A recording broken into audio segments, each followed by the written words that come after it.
Bismillahirrahmanirrahim. Assalamualaikum warahmatullahi wabarakatuh. Alhamdulillah, tasyukur binamatillah wala haula wala quwata illa billah, amma ba'du.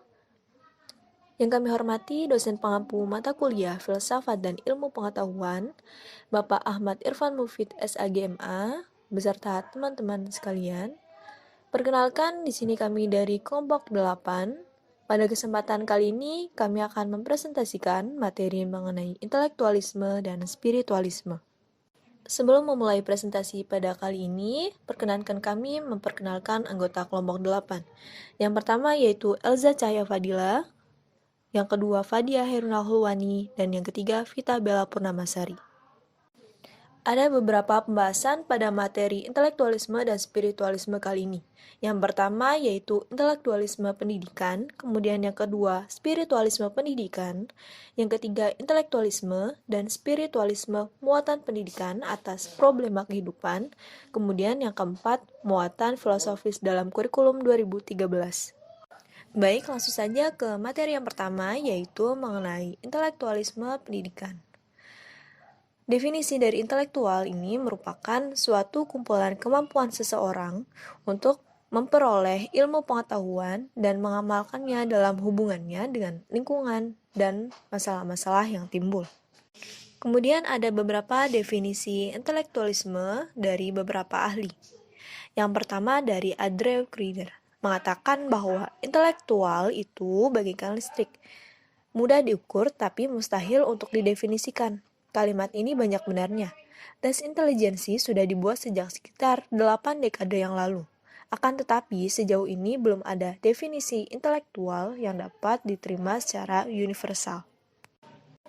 Kemudian, definisi intelektualisme menurut ahli yang kedua yaitu menurut Alfred Binet, mengemukakan bahwa intelijensi adalah suatu kapasitas intelektual umum yang antara lain mencakup kemampuan-kemampuan yang pertama yaitu menalar dan menilai, kemudian yang kedua menyeluruh, yang ketiga mencipta dan merumuskan arah berpikir spesifik, yang keempat menyesuaikan pikiran pada pencapaian hasil akhir, kemudian yang kelima memiliki kemampuan mengkritik diri sendiri. Kemudian definisi selanjutnya yaitu menurut Spearman adalah aktivitas mental atau tingkah laku individu yang dipengaruhi oleh dua faktor, yaitu faktor umum dan faktor khusus, dengan kemampuan menalar secara abstrak. Dan definisi yang selanjutnya yaitu menurut David Wechsler, mendefinisikan intelektual sebagai kumpulan atau totalitas kemampuan seseorang untuk bertindak dengan tujuan tertentu, berpikir secara rasional, serta menghadapi lingkungan secara efektif. Nilai-nilai dasar intelektual itu dibangun bersamaan dengan aktualisasi pendidikan. Nilai-nilai intelektual juga perlu dibangun secara sinergis antara peserta didik dan pengajar, karena pendidik memiliki peran yang penting dalam menanamkan nilai-nilai pendidikan dalam proses belajar. Nah, yang perlu diperhatikan dalam meningkatkan kesadaran intelektualisme dalam dunia pendidikan adalah yang pertama, menanamkan orientasi belajar siswa yang masih berorientasi pada nilai menjadi berorientasi pada belajar untuk bisa. Artinya, belajar untuk benar-benar menguasai ilmu yang dipelajari, bukan hanya sekedar mencari nilai. Kemudian yang kedua yaitu menanamkan pola pikir insan akademis yang progresif dan produktif, bukan konsumtif, sehingga peningkatan kualitas diri lebih terpacu.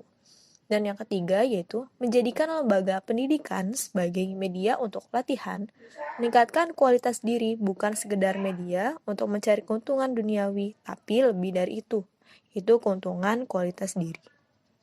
Yang selanjutnya yaitu tugas pendidikan intelektual. Nah, tugas pendidikan intelektual ini mempunyai dua tugas penting. Yang pertama yaitu tugas fungsional dan yang kedua pengembangan material.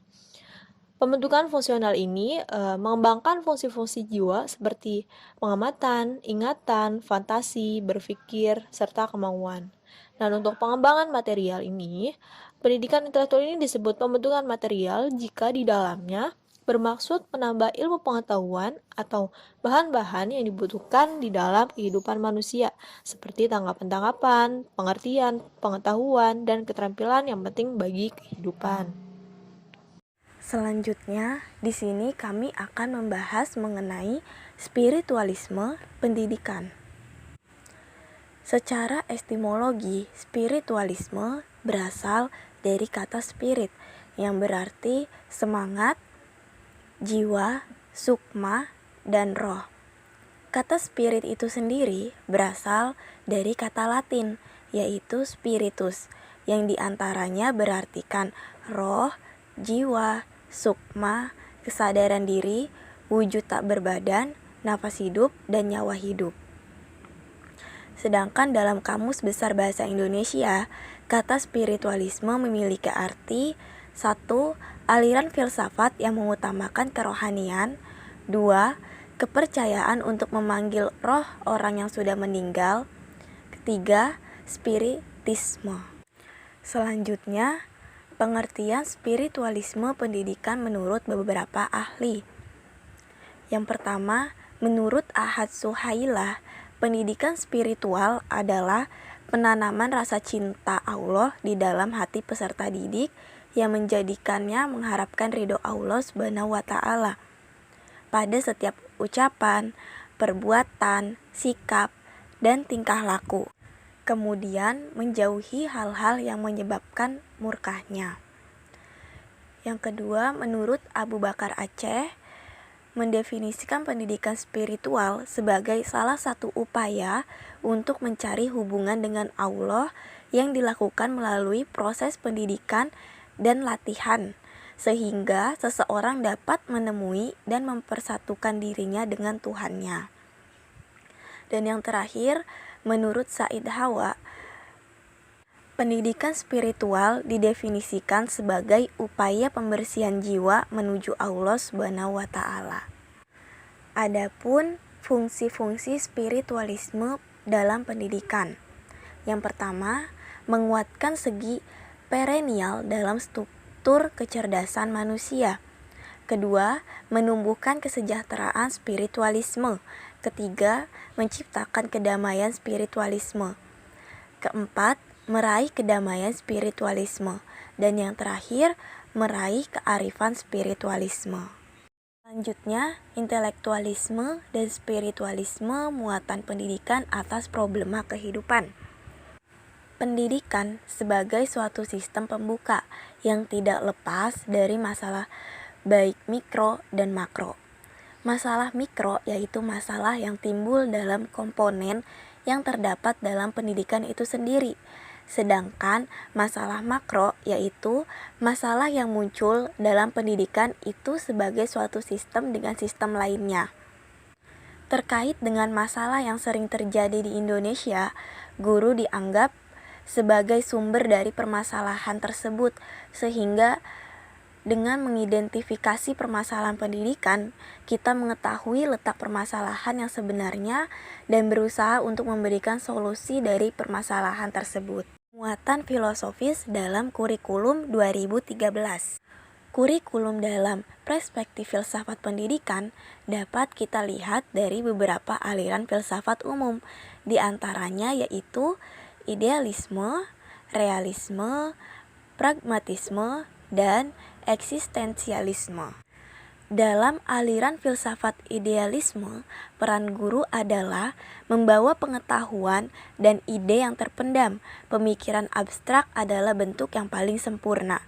Tujuan pendidikan aliran ini untuk mendorong perkembangan intelektual individu dan untuk mendidik orang yang cakap. Selanjutnya, dalam aliran filsafat realisme, peran guru sebagai penanam pemikiran rasional, pemimpin moral dan spiritual, dan menjadi sumber otoritas.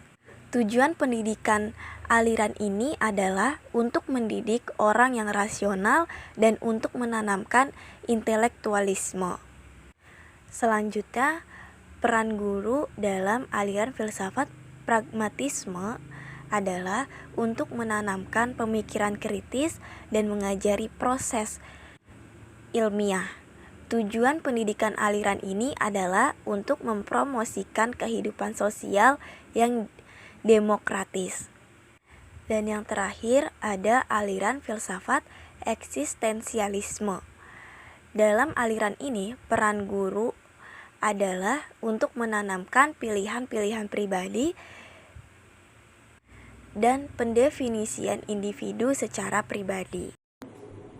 Selanjutnya ada kurikulum 2013. Kurikulum 2013 merupakan kebijakan pendidikan yang dikeluarkan oleh Kementerian Pendidikan dan Kebudayaan Indonesia. Kebijakan ini didasarkan pada landasan yuridis, yaitu Pancasila dan Undang-Undang Dasar 1945, Undang-Undang Nomor 20 Tahun 2003 tentang Sistem Pendidikan Nasional, Peraturan Pemerintah Nomor 19 Tahun 2005, Peraturan Menteri Pendidikan Nasional Nomor 23 Tahun 2006 tentang Standar Kompetensi Lulusan, dan Peraturan Menteri Pendidikan Nasional Nomor 22 Tahun 2006 tentang Standar Isi. Selanjutnya, kurikulum dikembangkan atas dasar teori pendidikan berdasarkan standar dan teori pendidikan berbasis kompetensi. Pendidikan berdasarkan standar adalah pendidikan yang menetapkan standar nasional sebagai kualitas minimal hasil belajar yang berlaku untuk setiap kurikulum. Standar kualitas nasional dinyatakan sebagai standar kompetensi lulusan. Standar kompetensi lulusan tersebut adalah kualitas minimal suatu jenjang atau satuan pendidikan. Standar kompetensi lulusan satuan pendidikan berisikan 3 komponen, yaitu yang pertama, komponen proses. Komponen proses adalah kemampuan minimal untuk mengkaji dan memproses konten menjadi kompetensi. Yang kedua, komponen konten. Komponen konten adalah dimensi kemampuan yang menjadi sosok manusia yang dihasilkan dari pendidikan. Dan yang ketiga, komponen ruang lingkup. Komponen ruang lingkup adalah keluasan lingkungan minimal di mana kompetensi tersebut digunakan dan menunjukkan gradasi antara satu satuan pendidikan dengan satuan pendidikan di atasnya, serta jalur satuan pendidikan khusus atau SMK, SDLB, SMPLB, dan SMALB. Kurikulum berbasis kompetensi adalah outcomes-based curriculum, dan oleh karenanya pengembangan kurikulum diarahkan pada pencapaian kompetensi yang dirumuskan dari SKL. Ada 8 karakteristik kurikulum berbasis kompetensi. Yang pertama, isi atau konten kurikulum adalah kompetensi yang dinyatakan dalam bentuk kompetensi inti atau KI, mata pelajaran, dan dirinci lebih lanjut ke dalam kompetensi dasar atau KD. Yang kedua, kompetensi inti KI merupakan gambaran secara kategorial mengenai kompetensi yang harus dipelajari peserta didik untuk suatu jenjang sekolah, kelas, dan mata pelajaran. Yang ketiga, kompetensi dasar atau KD merupakan kompetensi yang dipelajari peserta didik untuk suatu mata pelajaran di kelas tertentu. Yang keempat, penekanan kompetensi ranah sikap, keterampilan kognitif, keterampilan psikomotorik, dan pengetahuan untuk suatu satuan pendidikan dan mata pelajaran ditandai oleh banyaknya KD suatu mata pelajaran. Untuk SD, pengembangan sikap menjadi kepedulian utama kurikulum. Yang kelima, kompetensi inti menjadi unsur organisatoris kompetensi, bukan konsep, generasi, topik atau suatu yang berasal dari pendekatan disciplinary based curriculum atau content based curriculum. Yang keenam, kompetensi dasar yang dikembangkan didasarkan pada prinsip akumulatif, saling memperkuat dan memperkaya antar mata pelajaran.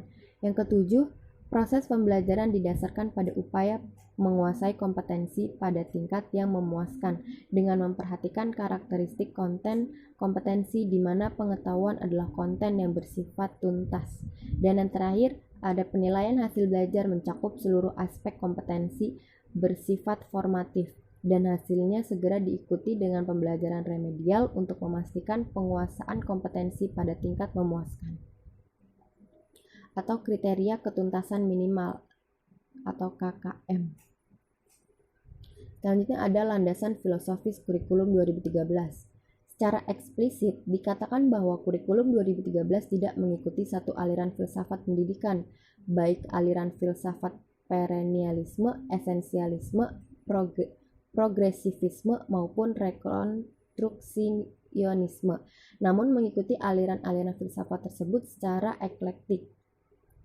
Dengan kata lain, landasan filosofis yang digunakan oleh kurikulum 2013 diambil dari berbagai aliran filsafat pendidikan.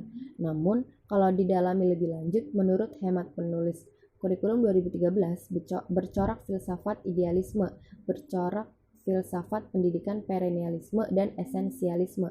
Kurikulum 2013 lebih mementingkan tersampaikannya materi pembelajaran yang meliputi pengetahuan, keterampilan, dan sikap yang ditentukan oleh para ahli secara sentralistik.